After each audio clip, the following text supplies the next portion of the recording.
Have you ever wondered why your knees crack or click when you walk, climb stairs, or even jump? Most of the time, this clicking sound is completely harmless.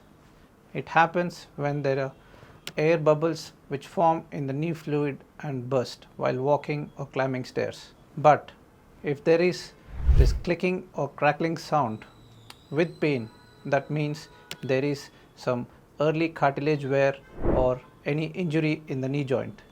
That is when you need a orthopedic specialist appointment. So here's the rule: noise without pain is fine, noise with pain needs attention. So knee always tries to tell you something even before it hurts.